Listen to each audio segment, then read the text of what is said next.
السلام علیکم ورحمۃ اللہ وبرکاتہ۔ شیخ الاسلام حضرت مفتی محمد تقی عثمانی صاحب دامت برکاتہم پر جو آج دہشت گردوں کی جانب سے حملہ کیا گیا، قاتلانہ حملہ،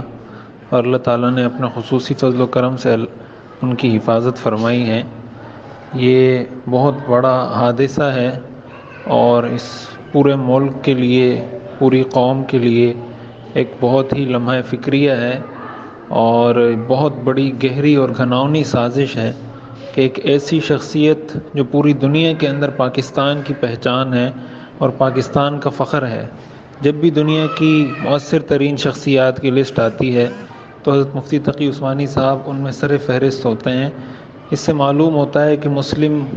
دنیا کی بااثر ترین شخصیات میں سے ایک اللہ تعالیٰ نے ان کو بنایا ہے، اور ظاہر ہے اس کے پیچھے ان کی کوششیں ہیں، کاوشیں ہیں، ان کی علمی اور تحقیقی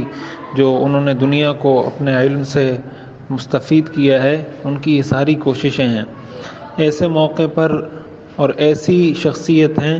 جو کبھی فرقہ واریت کی بات نہیں کرتے، اختلافات سے بچ کر رہتے ہیں، ہمیشہ امت کو جوڑنے کی، اتحاد اور اتفاق کا درس دیتے رہتے ہیں۔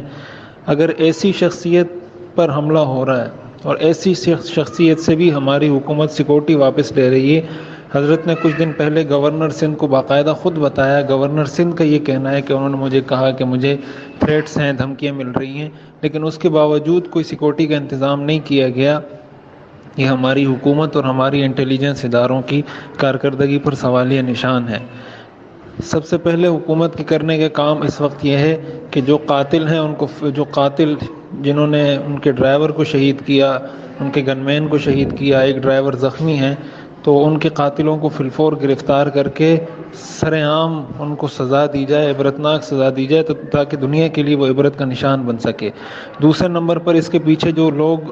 سازش میں ملوث ہیں، جن کی ایما پر یہ سب کچھ ہوا ہے، ان کو بے نقاب کیا جائے کہ یہ کون لوگ ہیں جو ملک کے امن کو سبوتاج کرنے کی کوشش کر رہے ہیں۔ اور تیسرے نمبر پر حکومت کی ذمہ داری ہے کہ ایسی علمی شخصیات جو اس ملک اور قوم کا اثاثہ ہیں اور جو ہمیشہ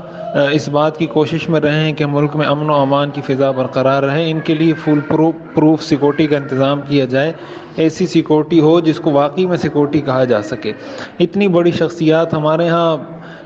ایسی سیاسی شخصیات جن کا کوئی کام نہیں ہوتا، قوم کے لیے کوئی خدمات نہیں ہوتی، لیکن ان کے ساتھ پوری گاڑیاں گھوم رہی ہوتی ہیں۔ اور ایسی شخصیت جو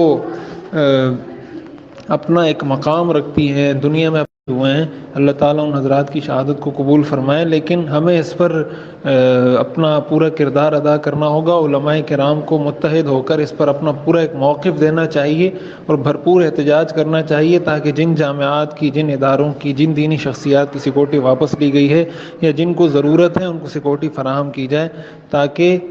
اسباب کے درجے میں ان کی حفاظت کا پورا سامان کیا جا سکے۔ اور ایک بات حکومت کو یہ بھی یاد رکھنی چاہیے کہ ایسی شخصیات ہی وہ ہوتی ہیں جو امت اور قوم کو جوڑ کر رکھتی ہیں۔ جب یہ شخصیات نہیں رہتی تو پھر امت میں انتشار، افتراق اور اختلاف پیدا ہوتا ہے، جو پھر نہ کسی پولیس کے کنٹرول میں آتا ہے، نہ کسی حکومت کے کنٹرول میں آتا ہے۔ اس لیے ان کو اس ملک کے امن و امان کی ایک ضمانت سمجھا جاتا ہے ایسی شخصیات کو۔ اللہ تعالی ہمیں قدر کرنے کی